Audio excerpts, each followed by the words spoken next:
Hello friends, अतिथि शिक्षक भर्ती प्रक्रिया को लेकर एक नया आदेश जारी हो चुका है। इसमें आप देख सकते हैं कि नवीन सत्र 2025-26 में अतिथि शिक्षकों हेतु नवीन पंजीयन एवं पूर्व से जो पंजीकृत आवेदक हैं उनकी जानकारी आपको इसमें डालनी है।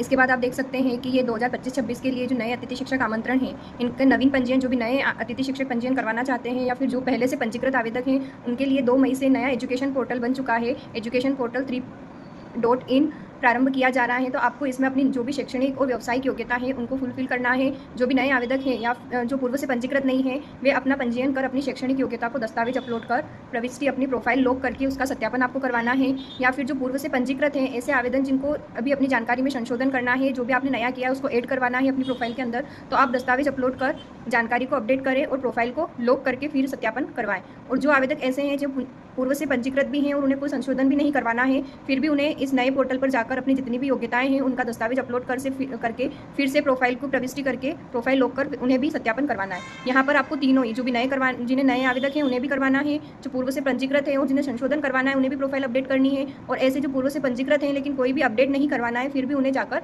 अपनी नई प्रोफाइल यहाँ पर जाकर पुरानी प्रोफाइल को और उसमें जितनी भी आपकी एजुकेशन की जो डॉक्यूमेंट्स हैं सारे अपलोड करके इसे प्रोफाइल को लॉक करके सत्यापन सभी को करवाना है।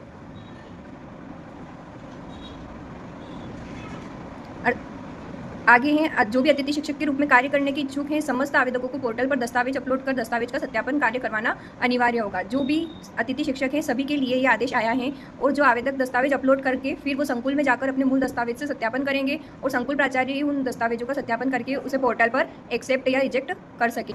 जो पूर्व से पंजीकृत आवेदक हैं, अगर उन्हें अपने मोबाइल नंबर में चेंजेस करवाना है तो उन्हें जिला या विकासखंड शिक्षा अधिकारी के समक्ष उपस्थित होकर विहित प्रक्रिया के अनुसार मोबाइल नंबर को परिवर्तित करवा सकते हैं। जितने भी आवेदक हैं उन सबको अपनी शैक्षणिक और व्यावसायिक योग्यता तथा शिक्षक पात्रता परीक्षा से संबंधित भी दस्तावेज अपलोड करने होंगे, और इसकी डेट है 2 मई से लेकर 12 मई तक आप ये काम कर सकते हैं। और जब सत्यापन होगा तो संकुल प्राचार्य इसे 3 से लेकर 13 मई तक का टाइम आपको दिया है, और जिन्हें मोबाइल नंबर चेंज करवाना है वो बीईओ या डीओ ऑफिस जाकर 2 से 12 तारीख तक ये करवा सकते हैं। यहाँ दिया है जितने भी आवेदक हैं पहले से पंजीकृत या फिर नवीन पंजीकृत, सभी को अपने दस्तावेज अपलोड करना होगा नए पोर्टल पर, जिनसे कि आगे कार्यवाही की जा सके। और उनका स्कोर कार्ड जनरेट नहीं होगा, अगर वहाँ ये कार्यवाही नहीं करेंगे तो इस पर कोई भी स्कोर कार्ड जनरेट नहीं होगा, और 25-26 जो है 2025-26 सत्र के लिए अतिथि शिक्षक आमंत्रण प्रक्रिया में भाग नहीं ले सकेंगे। अब जो पहले से पंजीकृत आवेदक हैं उन्हें क्या करना है, उन्हें सबसे पहले नवीन पंजीयन हेतु इस एजुकेशन पोर्टल 3.in पर जाकर अपनी जितने भी दस्तावेज हैं उनको अपलोड करना है। पहले ही आपके जो पहले पंजीयन में आपने जो मोबाइल नंबर दर्ज कर रखे हैं उन्हीं का उपयोग करके आपको एक OTP मिलेगा, उससे उसे वेरीफाई करना है। उसके उपरांत पूर्व पंजीयन में दर्ज जो भी जानकारी है वो सारी आपके सामने आ जाएगी। फिर नवीन पंजीयन हेतु आवेदक अपनी समग्र ID को पोर्टल पर दर्ज करेंगे, और समग्र ID में जो दर्ज रजिस्टर्ड मोबाइल नंबर होगा उस पर भी OTP आएगा, और उससे आपको इसे वेरीफाई करना है। फिर समस्त आवेदकों को स्वयं की समग्र ID से KYC होना चाहिए। KYC अगर आपका नहीं है तो आप तुरंत वेबसाइट जो है समग्र.गवर्नमेंट पर जाकर अपनी KYC कार्यवाही करें। आवेदक स्वयं का 9 अंकों का स्वयं समग्र ID दर्ज करेंगे, तदुपरांत समग्र में दर्ज मोबाइल नंबर पर प्राप्त OTP से आप सत्यापन करेंगे। आवेदक पोर्टल पर पूर्व से पंजीयन की जानकारी समग्र ID में दर्ज जानकारी सावधानीपूर्वक मिलान करा के आपको सारी वेरीफाई करवानी होगी, और वेरीफाई के बाद इसके बाद आपकी जैसे समग्र वेरीफाई हुआ और उसके बाद आपकी नवीन ID जो है वो बनकर जनरेट हो जाएगी। नवीन यूज़र ID के माध्यम से आपको पासवर्ड तैयार करके रजिस्टर्ड मोबाइल नंबर पर प्राप्त OTP है उसे फिर से वेरीफाई करना होगा। सेकेंड पॉइंट है, जो भी नए आवेदक हैं उन्हें अपनी प्रोफाइल में जितनी भी शैक्षणिक योग्यताएं हैं और मध्य प्रदेश शिक्षक पात्रता परीक्षा 2018 के बाद उन्होंने जो भी एग्जाम क्वालिफाई करी है उनकी समस्त जानकारी और दस्तावेज आपको अपलोड करना होंगे। पूर्व से पंजीकृत जो आवेदक हैं उन्हें भी प्रोफाइल में दर्ज जानकारी जिसमें संशोधन करना है या फिर उसे हटाना है और सही जानकारी जोड़ना है तो वो भी इसे अपडेट कर सकते हैं। आवेदक प्रोफाइल दर्ज समस्त शैक्षणिक व्यावसायिक योग्यता और मध्य प्रदेश शिक्षक पात्रता परीक्षा 2018 के उपरांत आमंत्रित पात्रता परीक्षा उत्तीर्ण के दस्तावेजों को भी आपको अपलोड करना होगा। बिना दस्तावेज अपलोड किए आप जानकारी अपडेट नहीं हो सकती, इसलिए आवेदक कोई भी जानकारी अपडेट करनी है तो आपको पूर्व से जो दर्ज जानकारी है उसी में अपलोड करना होगा। उसके बाद आपको फिर से ही सत्यापन करवाना होगा।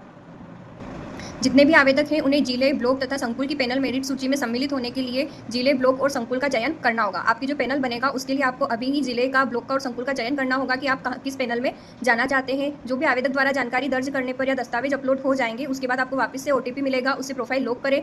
फिर आवेदक प्रोफाइल को प्रिंट निकालकर सत्यापन हेतु प्रोफाइल में दर्ज समस्त मूल दस्तावेजों के साथ आपको संकुल प्राचार्य के सत्यापन करवाना होगा। आपने जो भी डॉक्यूमेंट्स लगाए हैं उनकी एक प्रिंट निकालकर और जो मूल दस्तावेज हैं आपके उन्हें लेकर आपको संकुल प्राचार्य के पास जाना है और अपना वेरिफिकेशन करवाना है। अगर संकुल प्राचार्य आपके आवेदन का वेरिफिकेशन कर देते हैं तो आपका स्कोर कार्ड जनरेट हो जाएगा। अगर वो नहीं करते हैं या उसे रिजेक्ट कर देते हैं तो आपका स्कोर कार्ड जनरेट नहीं होगा।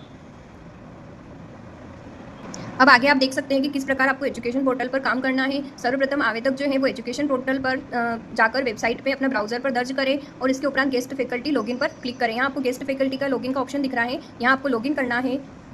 इसके बाद जो आवेदक पूर्व में पंजीयन से दर्ज मोबाइल नंबर को इंटर कर ओटीपी के माध्यम से सत्यापन करेंगे। इसके बाद उनकी समग्र आईडी का ओटीपी मिल जाएगा। सत्यापन होने के बाद आवेदक की लॉगिन आईडी भी जनरेट हो जाएगी। इसमें जो पूर्व से पंजीकृत है उनके मोबाइल नंबर, नए वालों को नया पंजीयन करवाना होगा।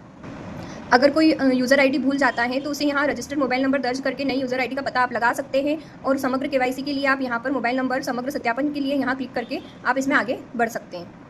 यहाँ अगर नवीन पंजीयन है तो यहाँ न्यू एप्लीकेंट पर क्लिक करके आप यहाँ सत्यापन करवाएंगे और अगर आप पूर्व से पंजीकृत हैं तो आपको सेकेंड ऑप्शन पर क्लिक करना होगा। समग्र आईडी के सत्यापन के बाद आपका यहाँ पर नया यूज़र आईडी और पासवर्ड जनरेट हो जाएगा। आवेदक अपनी यूज़र आईडी और नवीन पासवर्ड दर्ज कर लॉगिन बटन पर यहाँ पर क्लिक करना होगा। इससे आपकी पूरी प्रोफाइल ओपन हो जाएगी।